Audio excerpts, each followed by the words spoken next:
Welcome to today's initial celebration of the 2025 Tällberg-SNF-Eliasson Global Leadership Prizes.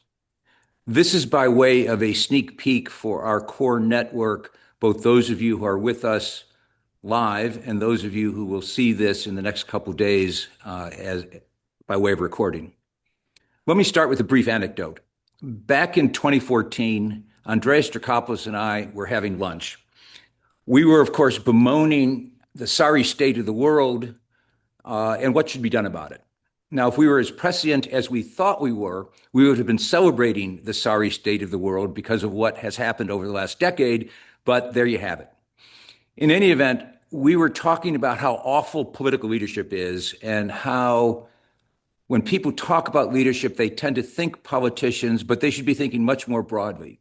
So the two of us said, why don't we invent a definition of leadership that is, in fact, much broader than politics, and look at people around the world from any discipline, any country, who are actually trying to make the world different.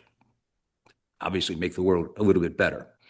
So a decade later, we started that at that lunch. We agreed to start the Tällberg, what was then the Tällberg-Eliasson, became the Tällberg-SNF-Eliasson Global Leadership Prize. Fast forward to today, we now have awarded 36 people from around the world, women and men from 24 different countries, doing everything from soup to nuts and other stuff. So the discipline, the whole idea has been cross-discipline, cross-nation, no barriers, no borders. What we're looking for is leadership that is global in perspective, that is innovative and persistent, and based on universal values. The process we follow is really quite important. We decided to do it not by asking smart people, who do you think are leaders, but by asking real people, who do you think are leaders? So it's an open call that is entirely online based. Anybody, anywhere can nominate. It starts in February and runs all year, more or less. First, the call period for a few months, then a period of vetting, then a period of pre-jury research and jury that ultimately makes a selection. All of that based on secret voting, with a lot of input, a lot of conversation, a lot of really quite hard work. And as all of you know, of course, Cecilia and Sarah are the engineers that make all of that happen. The train would never make it from the initial stop to the last stop without them. The point of all that is that there's a lot of people involved in this. This year we had 1,500 nominations, which means there were 1,500 nominators. Behind that, we had 70,000 people who came to the website, spent time on the website, thought about leadership a little bit, of which a couple thousand ultimately nominated for either this prize or for the mentoring process. In addition, we have another 24 researchers, pre-jurors, jurors, people who spend an awful lot of time thinking about leadership, going through the nominations, debating, discussing, and ultimately selecting, in this case, 3 winners. So I want to thank all of you for all of that support, all of that effort. Without you, there is no prize. And that was Andreas and my initial vision. We didn't want to just say, hey, why don't we give it to Fred? We wanted to have a process that was interactive, and that was as broad as we could manage. So again, thank you for all of that work, and let's do it again next year. The 2026 process opens on February 1st, so start thinking about nominations February 1st and for the next 2 months.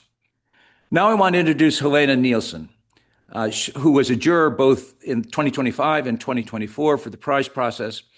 Helena is Deputy CEO of the Meal Institute and is an internationally experienced manager and leader in HR, communications, and organizational development, including at IKEA and Electrolux. Helena is an important part of our Swedish DNA, which we started entirely Swedish. We've become quite global, but the DNA from Sweden is really quite important. Helena will introduce Bryan, David, and Rhett, and have a conversation with them and hopefully with all of you over the course of the next hour. So thank you again very much. And Helena, over to you. Thank you so much, Alan. And I love how you describe the process. And actually we are part, and I'm thinking that that process is a process of defining leadership, and that is ongoing in this moment as well, and the conversation that we will have. So it's actually an ongoing process of defining what is leadership that is needed for a better world. So thank you so much. I'm very honored to have the question to moderate the conversation that we will have the next hour.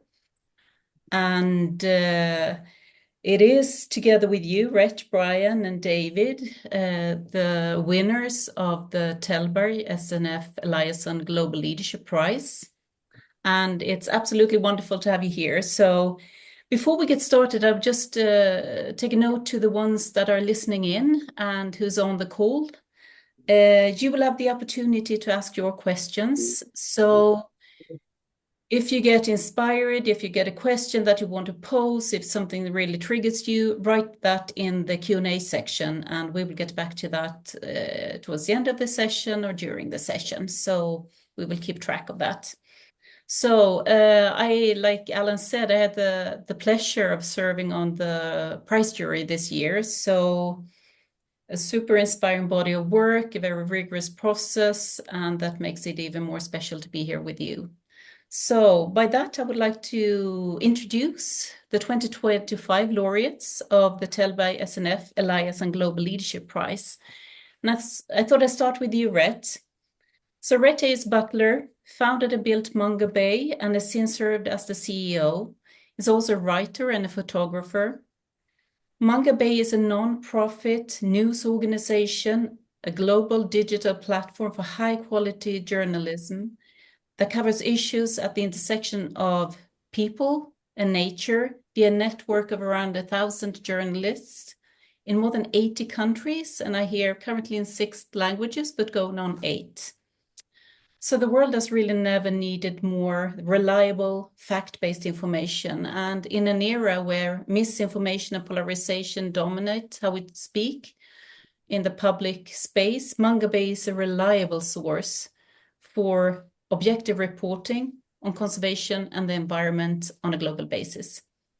I think how Mongabay came to be is a beautiful story of fascination of nature, of dedication, enormous drive and purpose, built on what today might be a pretty radical idea that facts transparently gathered and locally grounded can actually still drive change. So Rhett received the Global Leadership Prize for redefining global environmental journalism through Mongabay, a network model of independent reporting that empowers local voices, informs global policy, and renews confidence in journalism as a force for accountability and change. Wonderful to have you here, Rhett. Thank you. Bryan Doerries, wonderful to have you here as well. You're the co-founder of Theatre War Productions and today serving as the artistic director. Bryan and the Theatre War Production uses age-old approaches to help individuals and communities to heal from trauma and loss through dramatic readings of ancient tragedies and seminal texts. They really frame community conversations about pressing existential questions and brings up that magic when people connect and look deep into themselves and each other. I think Bryan's approach strips away what we think of as so special about the time that we're living in, focus on instead of what makes us human. The magic of the conversations, where brave spaces, where true reflection and real dialogue can take place, where empathy is at the core, and where people can listen deeply into both themselves and to each other. So Bryan received the Global Leadership Prize for harnessing the power of ancient stories to heal modern trauma, creating brave spaces where art, empathy, and dialogue aim to restore human connection and reimagining the role of culture in public life. Good to have you here, Bryan, as well. Thank you so much. It's good to be here. Thank you. And David, a marine biologist, an explorer, as well as the founder and president of the CETI project, Cetacean Translation Initiative. So the project CETI is a non-profit organization that brings together over 50 scientists across many disciplines with an ambitious global effort to decipher the communication of sperm whales. Next to a big portion of imagination and expertise, they use advanced machine learning and non-invasive, gentle research methods, right? The project set reframes the ethics of how humans relate to other intelligent beings. And David and this team's pursuit of interspecies dialogues invites us to think what it means to be alive on a planet together, to change the perspectives we have on ourselves and reshape, or the possibility to reshape, the relationships with all life on Earth. So David received the Global Leadership Prize for bringing together science, technology, imagination, and empathy to decipher the language of whales, pointing towards new ways of understanding, interacting with, and protecting non-human life. Wonderful to have you here as well, David. Thank you. So how does it feel when you listen to yourself? Okay, quite impressive. I thought before we get started, so we will have a conversation, and I have a number of questions, so many questions, so much inspiration looking into the work that you're doing and your teams are doing. But I thought we would start giving you a 5 minutes each or so to tell us about yourself. You know, what do you want us to know about you?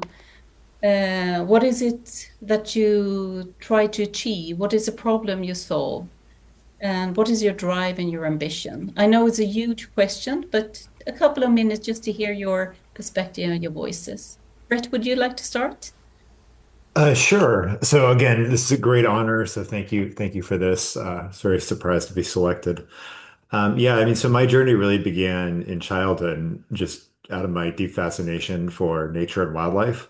And as I grew older, I became aware of what was happening to other species and habitats, and I just had a great concern for it. And then there were a couple incidents that affected me personally that really made me want to try to do something. And so I decided to eventually create this platform to address what I saw was a gap which was between information coming from advocacy organizations, which was kind of telling you what to do or think, and mainstream news media, which didn't cover tropical forests and these other issues as much as I thought it should be covered.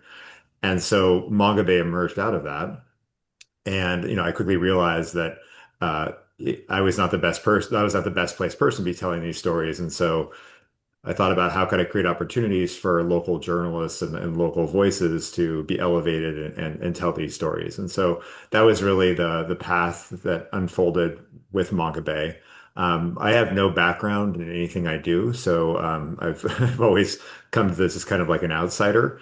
But I think it's really been about recognizing gaps and opportunities, the creativity and expertise of others, and then trying to bring resources to them and position them so they can be successful. So that's really been my approach with Mongabay. So I guess more broadly about me, I do love being out in nature. I love photography and capturing the beauty of nature and wildlife. Um, I have two little kids, so I enjoy introducing them to nature, through a different set of eyes now. So that's really special to me. Um, I guess in terms of what motivates me is really around impact. So I started Mongabay I started Mongabay just as a thing with no business model because I had a real job. But the first business model of Mongabay was as a for-profit. But I transitioned to a nonprofit in order to really broaden our offering and pursue opportunities that there was no advertising-based business model for. And so that's been its own journey, which I think has been quite interesting.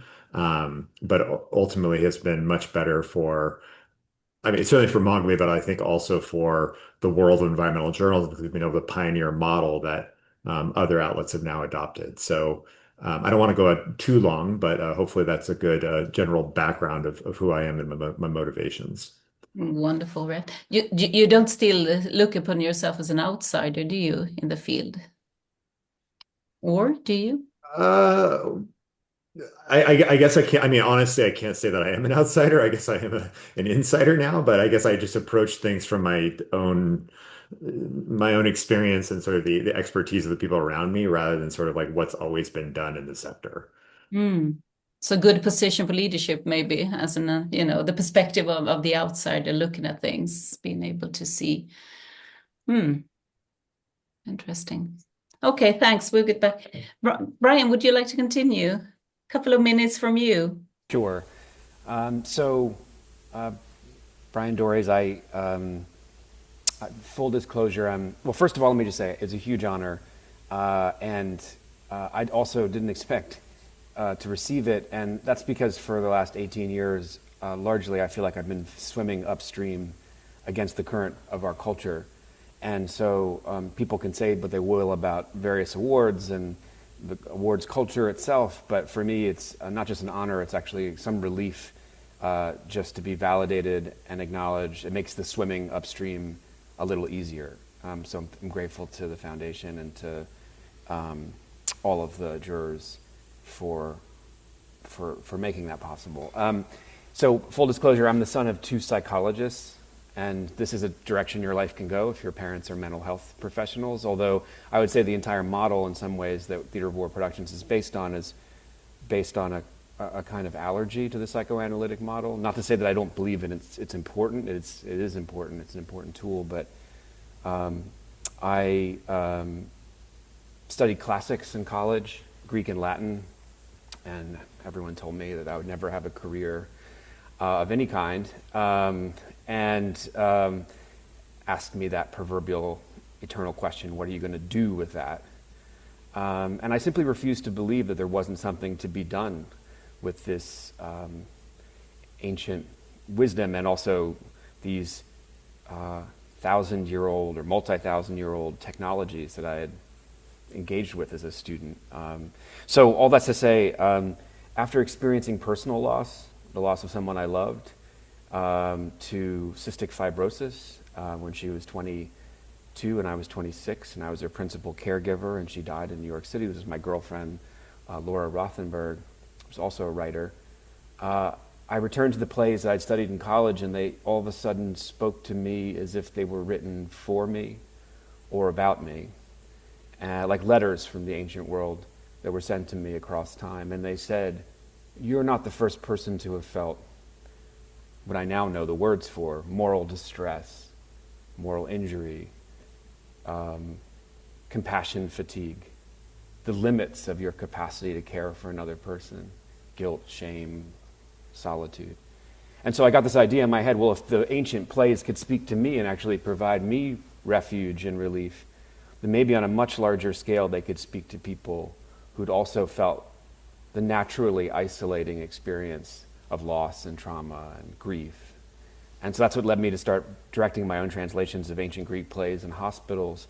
And hospitals led to the military, where we took the work to scale with a collaboration with the Department of Defense, where I went from being a classics major to a defense contractor. And over a full 2-year period, we did hundreds of performances on military bases all over the world, and became official suicide prevention training for the U.S. military at the height of the wars in Iraq and Afghanistan. And we could get a room full of 1,000 war-tested and battle-weary soldiers and Marines to open up and talk about their experiences at war simply by performing emotionally charged scenes from ancient Greek plays about the Trojan War. And the public health message of that, of course, is you are not alone across time. You're not the first and you're not the last person to experience these things. And so it turned out that the military led to prison, and prison led to end-of-life care, and end-of-life care led to addiction, and now we have over 45 projects that all address pressing issues of public health and social issues through this format of a live performance of a seminal text that creates the conditions for dialogue and exchange. And that's sort of what led me here. I think from a leadership perspective, we've been brought into lots of institutions by very powerful leaders. We've also been rejected from lots of institutions by very powerful leaders because what we do can be threatening. And what we do is what institutions can't do for themselves, which is create a different hierarchy for a brief moment that's not based on rank and power, but based on proximity to the issues we've come to discuss. And I think that's something that's really important for all institutions to acknowledge, that it's really healthy to create those spaces.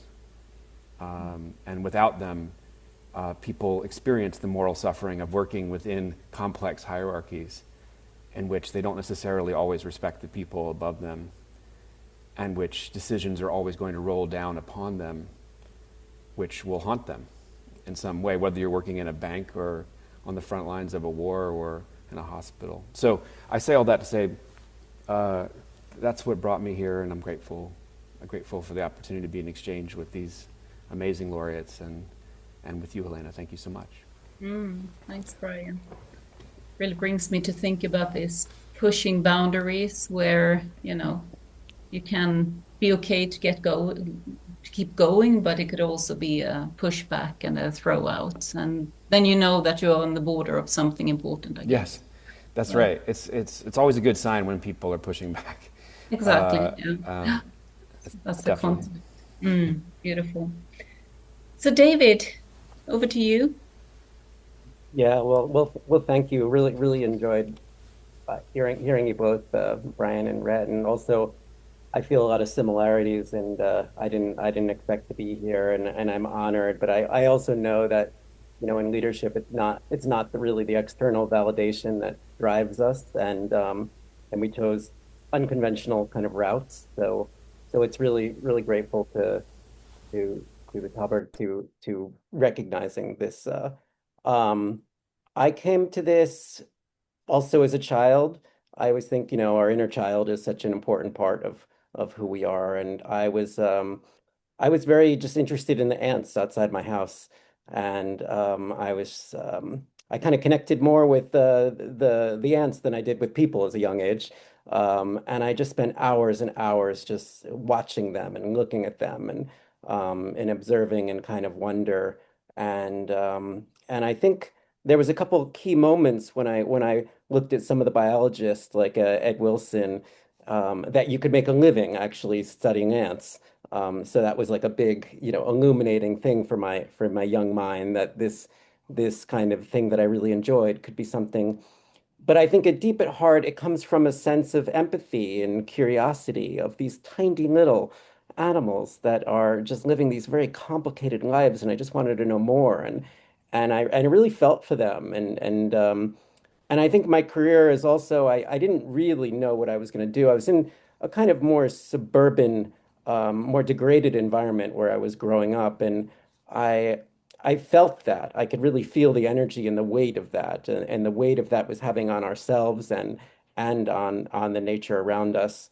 And so I kind of chose at an early age, like this is going to be it. Like I'm gonna kind of dedicate my life to this, and this will be where I'll focus. So it's just been an onward journey, really, for several decades now. Um, Looking at life through so many different lenses. Started with even with the origin of life, and my early career and my it was looking at the bacteria protozoa interactions. So the tiniest life and how they interacted and how that affects the big climate cycle. And then it kind of brought me into corals and coral reefs and the beauties of corals and the life inside the microbes that live in the corals that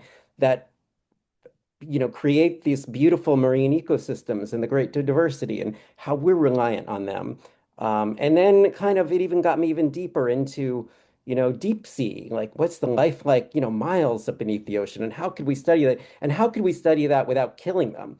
Because it really broke my heart when I'd be on these marine expeditions and we would just pull all these animals to the surface and watch them taking their last breaths as we describe new species. So it was really like these bizarre moments that were resonating of like this is supposed to be a great honor that I'm describing a new species, but it was dying in front of me.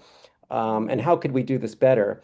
And then there was kind of a notion, actually, it was a Stephen Hawking quote. Um, and it was this quote about like the full development of AI and robotics is going to lead to human extinction. And at this time, I was already beginning to start assembling interdisciplinary teams. And I was working with Rob Wood, who's a roboticist at Harvard, and we were making very gentle robots to even study jellyfish. And we were just sitting around and we thought, this is ludicrous. Like, why are we inventing technologies that are going to drive us to extinction? You know, like we're the people that are making this. Like, how wrong could this be? And how could we counter that narrative? Can we make the gentlest robot in the world?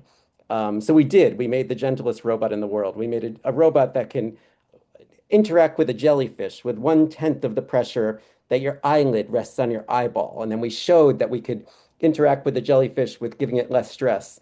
And a lot of people thought that was ridiculous. Like, why do we care so much about a jellyfish? But to us, it's important. How we interact with anything is how we should interact with everything.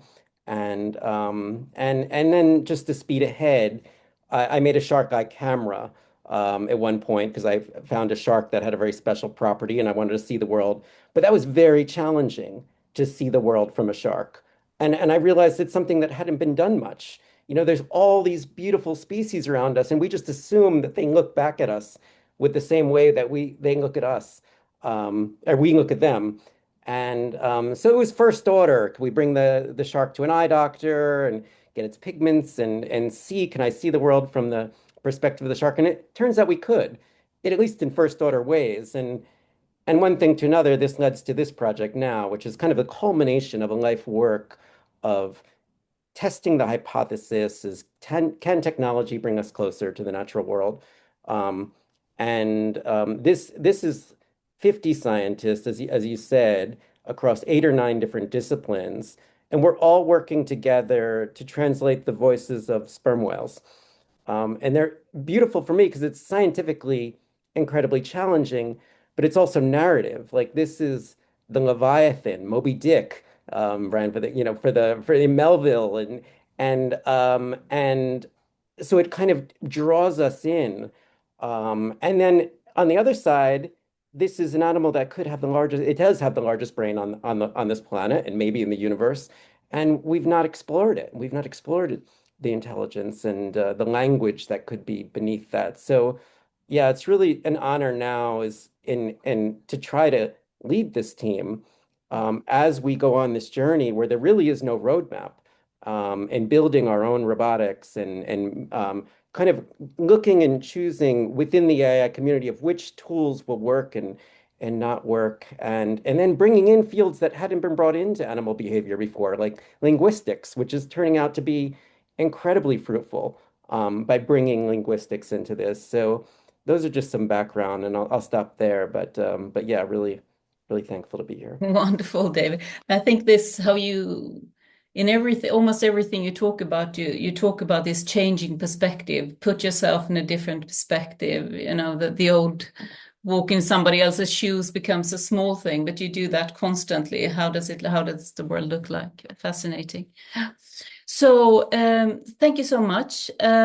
So of course I have a number of questions, like I said, but this is also a conversation. So please step in if you get inspired by, you know, what the other one said. If you get curious, if you have a reflection, if you have a question, let's see if we can make it into a conversation amongst us. So yeah.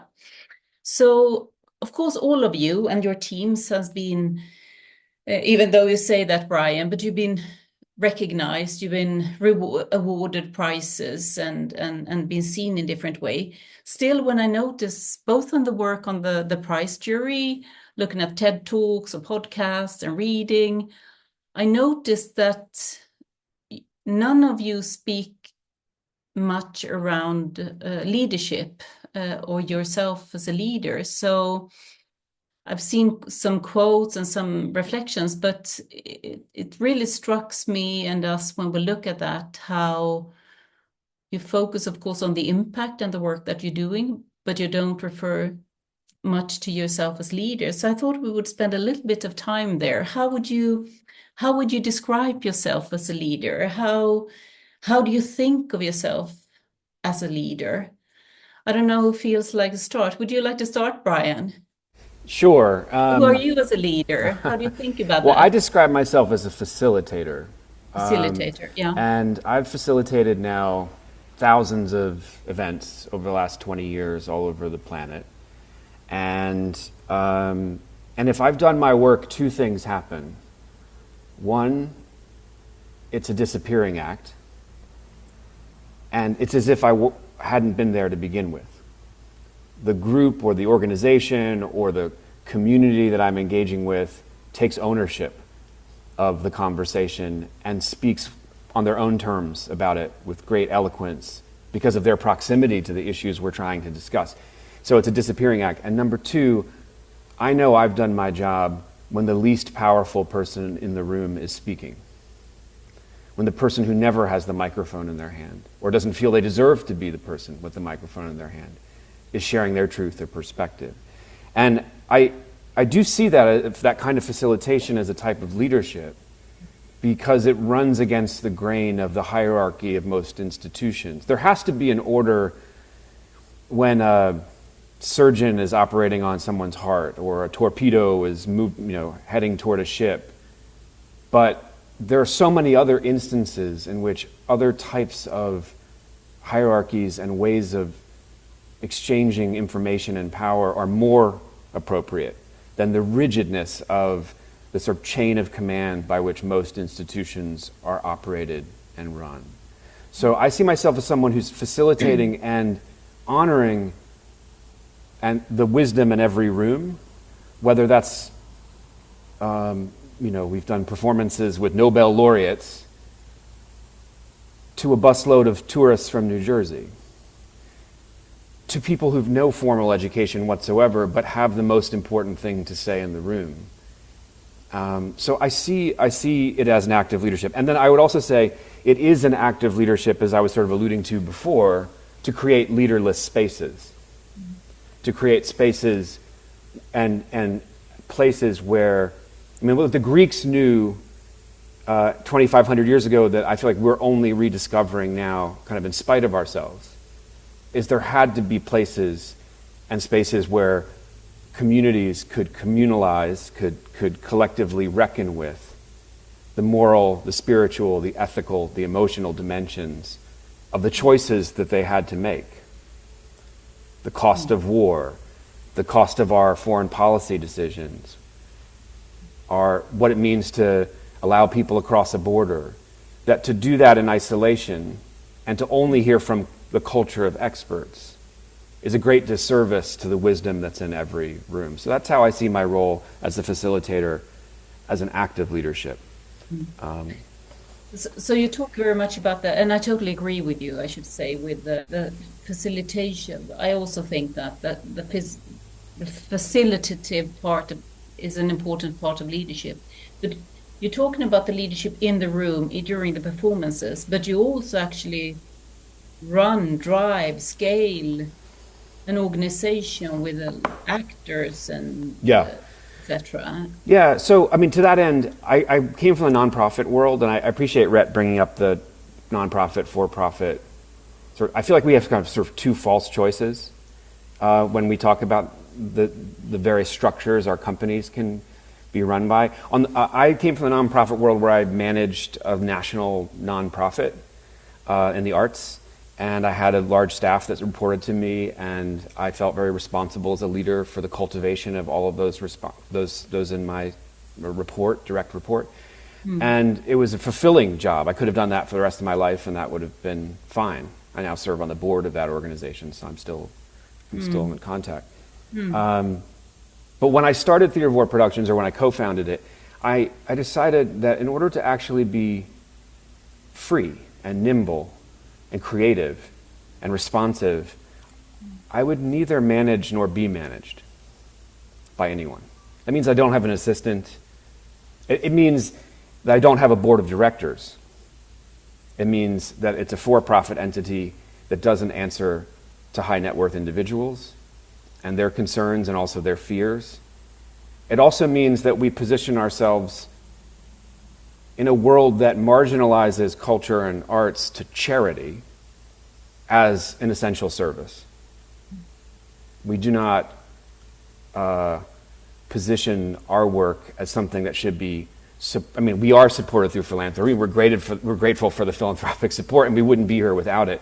But but I think it's that for at least for my work and for Theater of War Productions work, to be seen as something other than a service, just to be something that needs to be donated to in order to be kept alive, is a different orientation than saying we're doing something for institutions and communities they can't do for themselves, and it's as important. It's not as important as food and water and the electricity, but it's a couple steps down. Creating spaces where communities can collectively reckon with Beautiful. the emotional and spiritual and ethical challenges of being alive and the choices we make. Beautiful. It's interesting that you get a leadership prize and the assumptions around leadership. Let's get back I mean, to to the point, I mean, I don't want to take any more time, but we've done lots of performances, like, for Davos and at the Aspen Ideas Festival, and we've done performances for the most powerful generals in the world with the Joint Chiefs of Staff and their spouses in a room. We do lots of performances that are asking fundamental questions about leadership, and that's because in many ways that's what these seminal texts are talking about. The Greeks were obsessed with, in their tragic form, what does it mean to be a leader in a democracy? Exactly. And so it's not coincidental that one of our core audiences are very powerful leaders, but the other side of that is that a huge portion of our work is with people who have no power. And when we perform for people who have immense power, we make sure that people who don't have power are in the room and have the mic in their hands as well. Beautiful. What are your thoughts? Thanks, Bryan. Rhett, what are your thoughts? I know you've been thinking about who are you as a leader a bit. I saw something, but how do you think about yourself as a leader? How would you describe your leadership? And what do you think? You're on mute? The classic Zoom question, Bryan. Yeah, sorry about that. Yeah, I mean, so traditionally I haven't thought of myself as a leader. I just focused on the work. And so I guess you could say that it was leading by doing. But the leadership question has been coming up more lately. So I have had to do some reflection on it. And I really agree with what Bryan said in terms of thinking of it as being more of a facilitator, and that part of success is being able to disappear because you're no longer needed. I would say that's kind of a guiding principle of how I operate at Mongabay. But I guess if I do have to talk about being a leader, then I think part of it is creating clarity in terms of what our mission is, and then positioning people to be successful. So removing barriers, finding resources for them, empowering them to do their best work. And so when I switched from a for-profit where it was just, me and another person kind of, doing our journalism, I knew I was going to have to basically give up doing what I loved, which was journalism. But that was going to have a much greater impact in the world because I could find resources to hire a team of journalists who are much better journalists than I was to do this work. And so it was enabling all these people to pursue their talents and make the most of their abilities, whereas I could sort of go into the background and bring those resources to the table. I mean, it's been interesting because I kind of disappeared in the background, but I've now come back into the foreground. So it's been it's been very serendipitous, but Right. that's how these things evolve, I guess. But it was a conscious choice to move back and then forward, it seems, in your positioning, or to step back and to get people into the front. And Yeah, and also part of it is thinking about strategy. So I mean, I did step back, but then lately I've been doing a lot more writing that's public facing as a way to show to basically lead, but to lead by doing. So again, like providing examples for people of how they can elevate their voices within the team. And so again, it's a little bit of a leading by doing. But my belief really is that good ideas can come from anywhere in the organization. So we try to avoid a lot of hierarchy because again, like, the best idea can come from someone on the front line. And then we've established these programs like paid fellowships because that don't have any educational requirements. Because I think in a lot of low opportunity environments, education is actually a barrier because you can't get it. And so, but I believe anyone can be a journalist. And so being sure that those people do have opportunities, even if they haven't had the formal structure of an education.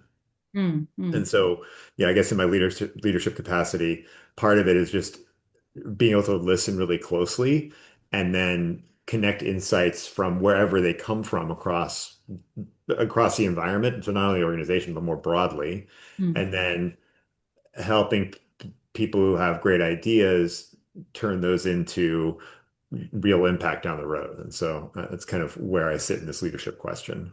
mm. I think one of the aspect of leadership that all of three of you talk about is, or in different ways speaks about, is to motivate and facilitate, like you say here, at people of different experiences, cultural backgrounds, educational level, etc., to come and work together.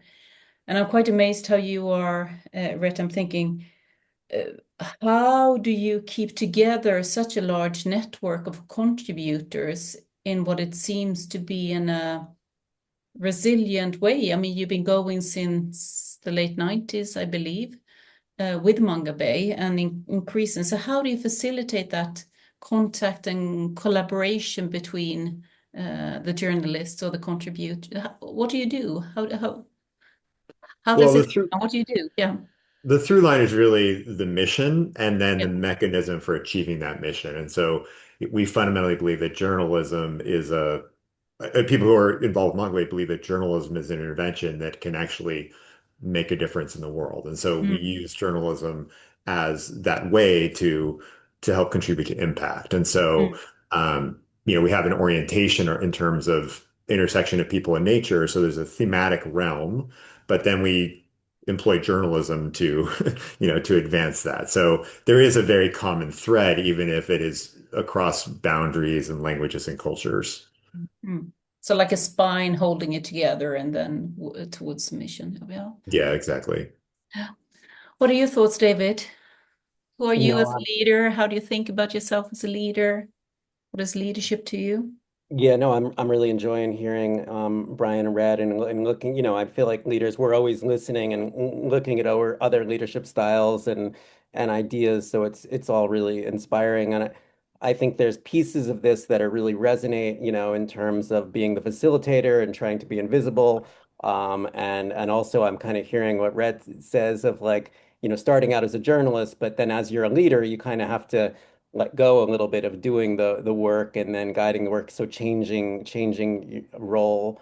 I think with this project, it's interesting, and I'm also a college professor, so we're in this very individualistic professor setting, and maybe we run a lab, but Project CETI is also a nonprofit organization now, and had to completely like learn, the how to run a nonprofit, and how to keep a science team which are all speaking very different languages in terms of even like, the cryptographers speak different languages than the natural language processors and the machine learners. And there's a different culture in robotics than there is in computer science. And especially the animal and the AI communities are very different.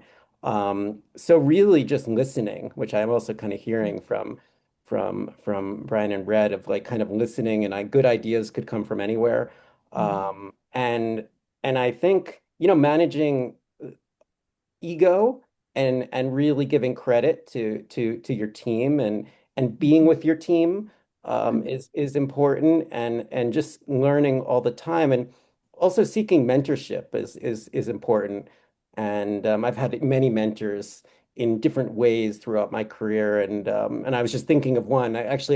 You saw me run out and grab I'm traveling right now, but I even carried a book with me on this one, and it was a book that just happened to be on my shelf that one of my mentors, Roger Payne, who discovered that whales sing and passed away a few years ago. He used to talk about this book all the time, and I was kind of he said this so much I kind of felt, but it's from The Little Prince, which there it is, ah, and it's nice. just that line there of if you want to build a ship, don't drum up the men to gather wood, divide the work, and give orders. Instead, teach them to yearn for the vast and endless sea. And I think especially running on a nonprofit budget, I leadership style is much more about carrots and offering incentives to my team and getting them inspired, Mm, rather than kind of demanding things. So mm, I really feel like my job is to continuously inspiring and keeping the mission clear and straight. And mm, a lot of people on the team are working for much less than they could be making in industry, mm, and they're doing that for a reason, because they're believing in the wider mission of the good that we could create as a collective. So, yeah, those are. But also, mm, I feel like an unlikely leader. Again, like the kid that was studying ants, they didn't expect to be, leading a, a fairly mm, large nonprofit too. mm. So. How important is it to own, I don't know if that's the right English word, but to own your leadership, to be a leader, to step in as a leader? You said It's you're also unlikely that you're here in one sense from the ant. Well, you're right, to own it. It's important because people, they want to. It's important to have a strong leader. So it's kind of that balance I'm also feeling between you're a facilitator and Brian, like you mentioned, you want to go invisible, but it's also you also have to step up, and be in the front. So yeah, it's kind of, it's a delicate dance. Mm, And yes. it's real translation. I think it's so interesting here is we're trying to translate what whales are saying, and then I'm also trying to translate what people are saying. So there's it's a lot of listening, Mm, and it's constant listening and constant readjustment. mm. Beautiful. Um, I was going to say, it seems like yes. Yes. David, another aspect of leadership, at least listening to you talk, is also about modeling kind of ethical, and also Rhett, like ethical, like built into both models, the sort of decentralizing of journalism and pushing it out into communities who are most proximal to the very things that need to be reported on, and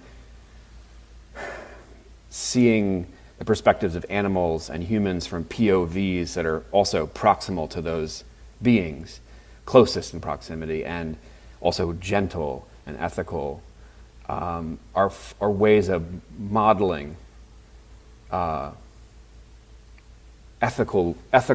would describe it as ethical leadership.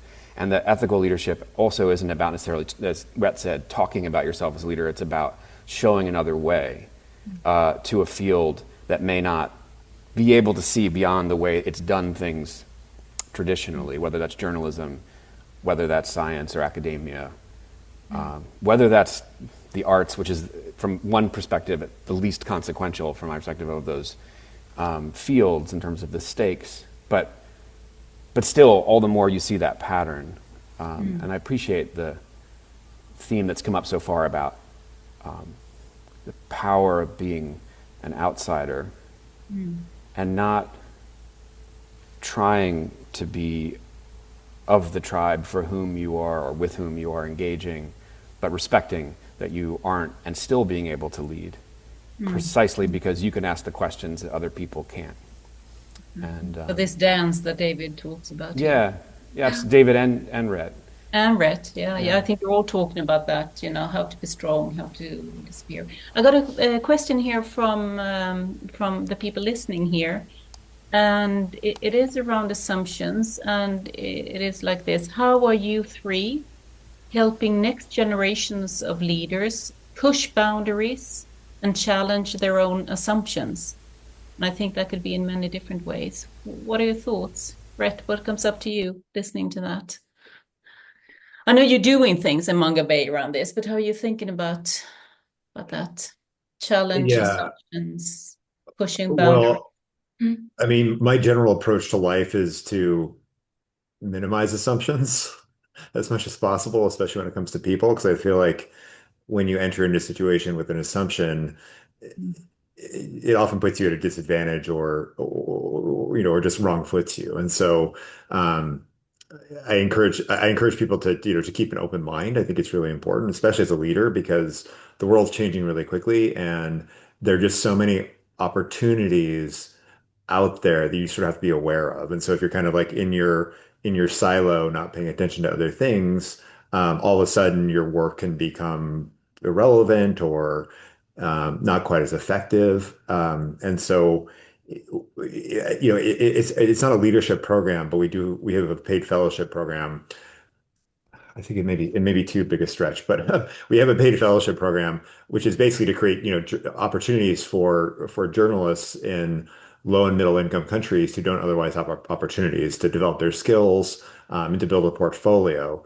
And so, I mean, these are almost you could describe as micro leaders because they're making decisions about what stories to elevate, and communicate to the world. And so it's like it's a small step. It's not, leading an organization, but it is making decisions that affect other people's lives. And so, but again, the way we look at that is we want to create opportunities. We want to be sure that they are viable for people to actually participate. And we want to reduce barriers so they can, because of circumstances of their birth or where they grew up, we don't want those to limit what they can do with their lives. And so, I guess I would kind of like use that as like a microcosm for how we think about leadership. Not Mm. sure if that's exactly the best No. response, but that's what comes to Yeah, mind. yeah. No, but it is something around. Of course, many of words have many different meanings, right? Like assumptions.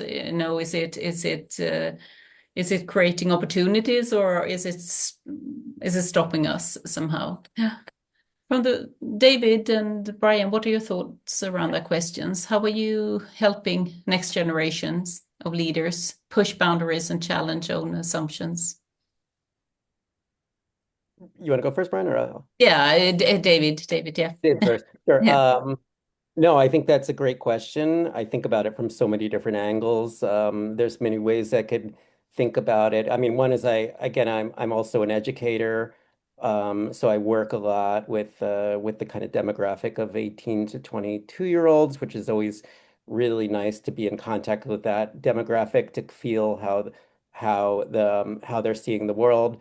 And I think one of the things, well, so that's one side. We've also, in the very in the beginning of CETI, we set up a marine conservation leadership program as part of embedded into the forming the organization, and that's based in Dominica, and that's for young Dominicans to engage in this work and to partake in it.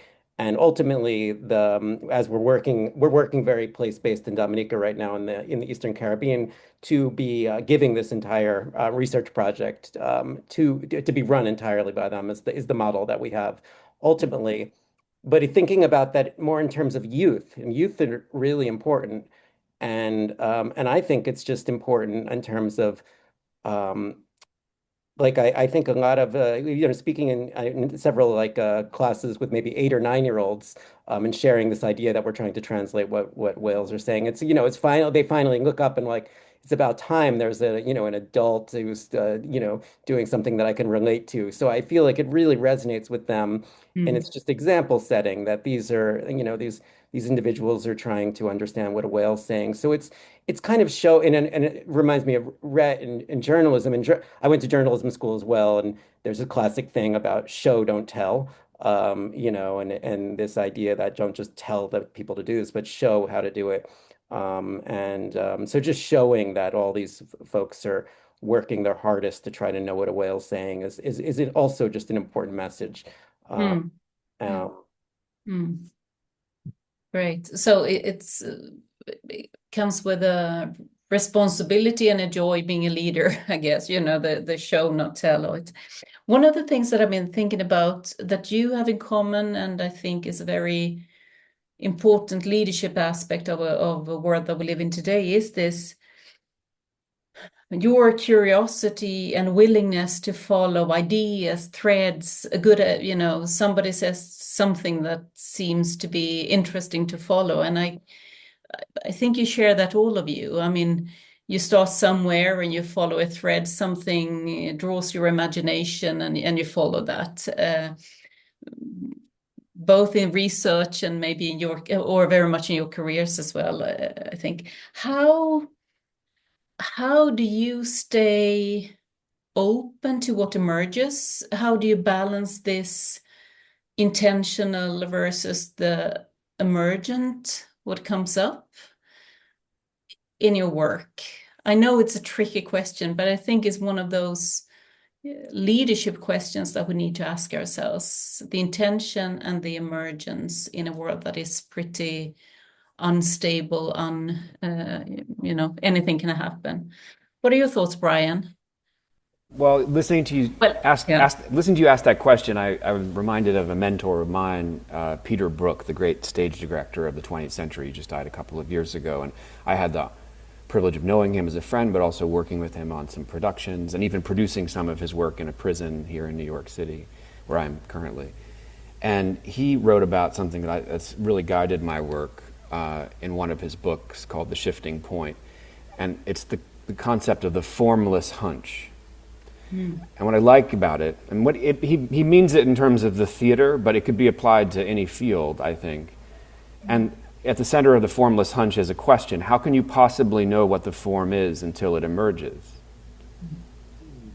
And the only way, and so there's so much in our lives and our ways of operating that, like, I think falsely presume to know what the form is before it emerges. In the theater, we create the marketing and the costumes before we've even gone into rehearsal. And I'm sure the same could be said for biology or journalism. You know, we put certain priorities ahead of the actual thing that we're trying to do, and then it somehow, in some ways, obstructs our ability to actually discover and unearth what the form really is. So what that means in my field is really taking time to develop ideas over many years. With Theatre of War Productions work, I've sort of resolved that I don't even know what a project is doing or how to really truly serve it until we've done about 30 or 40 performances of it. And I'm learning from audiences how it's functioning. So the form is emerging that way. And then I would say, from like a sort of aesthetic perspective, does this need music? Does this need dance? Is this about ecstasy? Is this about rationality? Is that what choices am I making? What casts am I assembling? What community members am I bringing into the fold of the performance and the discussion? And that takes time. But now also we're experimenting with other forms right now. We're releasing our first five or six part podcast series this weekend with ProPublica, a journalism partner of ours. And what does it mean to have actors embodying journalism? Most journalism that's performed or read as audio sounds like AI or is AI because the actors either haven't been given the time or space to actually execute the work, or they've been directed to carry the same dispassion. I think it's also a kind of construct that journalists have to sort of project. But I would argue there's an opportunity for actors to help us in all instances to engage with the emotional stakes alongside the ethical stakes of what we're reading, and simply being embodied and performing it in this way creates an opportunity for listeners and readers to engage with journalism differently. So this is an idea that we're exploring. It came from a colleague of mine, Marjolaine Goldsmith, in my company, and it was a brilliant idea that we're now sort of taking to scale with the New Yorker, the Atlantic, ProPublica, and other outlets. So forms emerge in lots of ways. And I'd say one other thing, which is that I would describe Theatre of War Productions more like the fire department than a theater company. By staying a for-profit and not spending emerging and not spending 60% of our times managing a nonprofit and a board. We have that 60% of our time back to actually, in a nimble way, respond to what's unfolding. So the projects that we're executing are in response to what's happening now, not 6 months, 10 months, a year down the road. And for us, a month is an eternity in terms of standing something up. So it's both having that long time for a form to emerge and iteratively over time emerge, and also being able to move with lightning speed. And that, I feel like, puts us in a place where that kind of both inspiration can strike, but also we have the patience and grace to allow the structure to emerge over a period. Very delicate, right? Yeah. The dance between the structure and the intent. Rhett, what are your thoughts? Intent emergence, is that something that you think of, or how do you relate to that? Well, I think running a journalism organization that has a presence in so many places, it gives you a unique vantage point of ideas that are percolating out there. There's just a great information flow coming across my desk every day. And so it is a place to pick up new ideas and see trends when they're very early, uh, and recognize potential opportunities. And I think the other big thing is that my approach, again, I don't have a background in what I do now. I have no training as a journalist. I never had any experience fundraising or running a nonprofit. Is taking a very iterative approach, and so being experimental, making small mistakes, and avoiding catastrophic mistakes. And so, again, it fits really well with the journalism model because there's all sorts of information coming in, and so it's a place where we can test things. The other thing is that having all these different bureaus around the world is that we can experiment with ideas, and if they work in, say, Indonesia, bringing them to the global Mongabay or Mongabay Brazil, and so that cross-border learning is also really important. Mm. Mm. So something strong around intuition, the experience and the intuition, and see what's happening. So this is also Global Leadership Prize, and I get a question here from the audience. I'm thinking, David, you're thinking about intent and emergence, are you? No, no, you're not. No, I was gonna. I mean, I was gonna just mention that. Yeah. Anyway, I'll let you go on. Okay, thanks. So this is also Global Leadership Prize, and I get a question here from the audience, and so let's look at that. In a world where globalization seems to be fading, how do you sustain the notion that global challenges like climate change need global as well as local solutions? So the connection between the global solutions and local, where do we look at? Where do we put our effort and our eyes in a world that seems to be where globalization seems to be fading? That's might be another question, but I don't know, David, would you like to? It's not an easy question, but how do you think about that? Global solutions, local solutions. I think we have to come at it from both angles. Mm. I don't think it's an either or. I think Mm. it would be both. And I guess to link it back to this last question is that being able to adapt quickly to a stochastic dynamic settings is very important.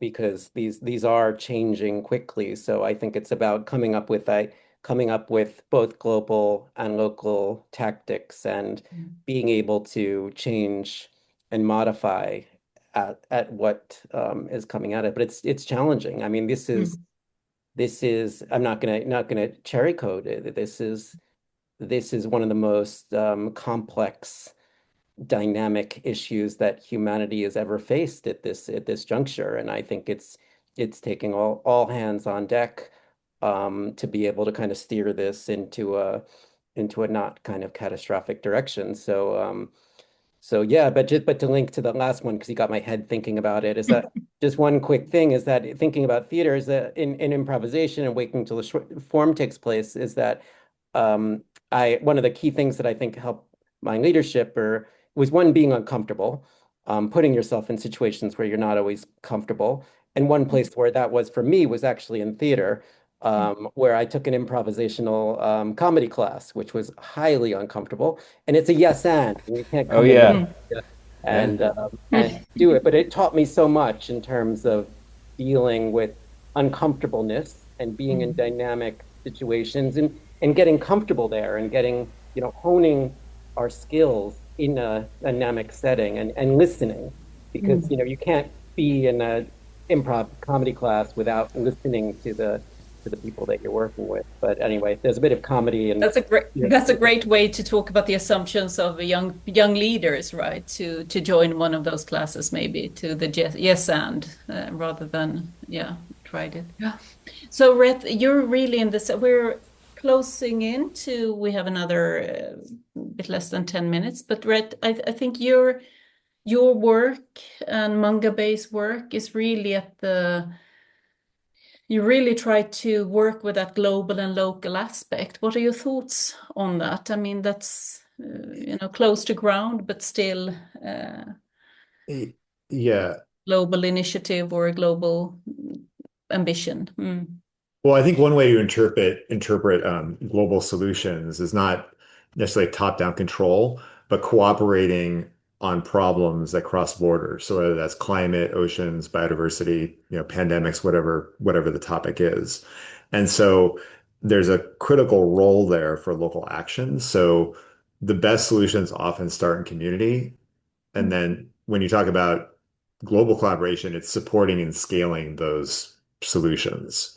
So, you rarely come up with like a global solution that starts at a global level. Like you need those local use cases to prove a concept or even come up with the ideas. And so again, I think our approach, what makes our approach interesting is that we have all these local voices who are elevating these micro case studies essentially on what's working, how people are trying to solve problems, and then bringing them to a broader audience. And so we've had stories that we've done on community forestry in Indonesia, for example, and then we've learned that other communities have contacted those communities or us to learn how to replicate those ideas. And then we see people in Peru reaching out to people in Indonesia to learn more about what they're doing so they can try it. And so I think when you're talking about global solutions, it's really about scaling local solutions that are working. And you work as part of this connector of that. Yeah. So it's time to start to wrap up. Actually, we have a couple of minutes. I thought we would just, a couple of words from each of you as what do you leave this conversation with? Some words, a couple of words only from each and every one of you. I think an hour passed really, really fast, I must say, and still have, I don't know, so many questions left, but that's another thing. What do you leave with? What are your thoughts, or what do you want to leave us with, maybe? For yourself and for us, yeah.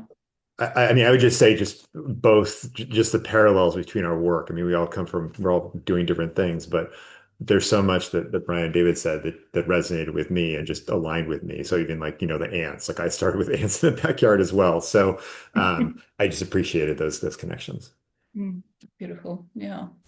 Yeah, on that front, I was really, I really appreciated David talking about making himself uncomfortable by engaging with theater. And I would say, in short, that's really what Theater of War Productions is about. I thought the work was about empathy in the beginning, and fostering empathy, but I think really what it's about is shared discomfort, creating spaces where we all acknowledge how uncomfortable we are, and the actors have this role of making us uncomfortable. The note I give actors is make them wish they'd never come. And not by boring them to death, but by pushing them to a place where we're all scanning for the exits. And from that place of shared discomfort, we can now then begin to interrogate, well, why are we so uncomfortable? And even if we're radically politically different in our perspectives, at least we share in discomfort. There's a utility in that. So, and to also say that improvisational exercise of yes and, not to be a zealot, but I feel like that kind of positive. My father was a Skinnerian, one of the last psychologists who followed B.F. Skinner, and I grew up with like an animal lab, which was not as ethical as I think what you described, David, down the street. But I learned from going to that lab and watching my father that the strongest, and I believe this, shaper of human behavior is positive reinforcement. That's how I direct, that's how I am as a leader, that's how I facilitate. I'm not shutting things down, I'm yes-anding and acknowledging what I hear that is worth validating, in my opinion. And I think that's a form of leadership, too. It's also a way of parenting. It's a way of caring for the elderly and for children. I think it applies to so many aspects of our lives. Great. Thank you. Thank you so much. What do you say, David? Yeah, I'm really just grateful for creating the space and creating this forum that you have created, and hearing all this diversity of ways in which leadership could be approached and outside of the box, and to really everybody has leadership in them, and everybody has a way to cultivate that and draw that out. So yeah, just inspired and humbled to be here. Thank you so much. Thank you all three. Alan, hi again. I'll leave it to you. And thank you, Helena. That was absolutely wonderful conversation. Yes, it could go on. Just very quickly, and not by way of summary. First, Jan Eliasson is actually in the audience today. And as you all know, the prize is in part named after Jan. And that's because for me and for our board, he always epitomizes great leadership, great global ethical leadership from the point of view of a global diplomat. I remember Jan once said a long time ago to me that our collective jobs is to make the world more like it should be than it is. And you got to get up every day and just try to move it another inch. So, Jan, thank you for that leadership over all these years and for giving us your name. Four other comments. First, I want to congratulate again all three of you on not on the prize, but far more importantly on the work that you're doing. The prize is a lagged indicator. The work is what's important, and you need to keep doing it. And part of what we want to do with these prizes, by the way, is to help nurture that work. And the network, many of whom are listening to us today, is open to your engagement.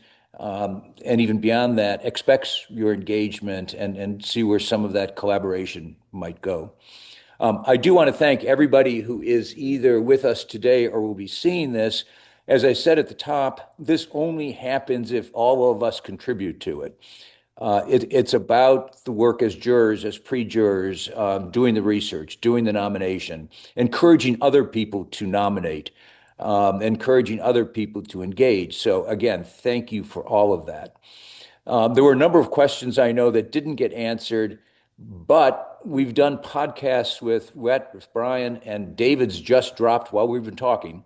So for a little more insight into their thinking, please look at those podcasts and share them. The more people we get to engage with all this, the better off we all are. And then the final point is I hope everyone who is not going to be a juror in 2026 will nominate a leader. This works if we continue to grow the network, and we grow the network in part by bringing more people like Rhett, like Bryan, like David into it. And Helena, thank you very much for a wonderful conversation. Thank you. So with that, unless anyone wants the last absolute word, Helena, anything? No, that's your words. Thank you. In that case, I want everyone to note that we're actually finishing on time. We started on time and finished on time. This is a new Tällberg record. Don't expect it for next time. Thank you very much. Thank you. you. Thank you.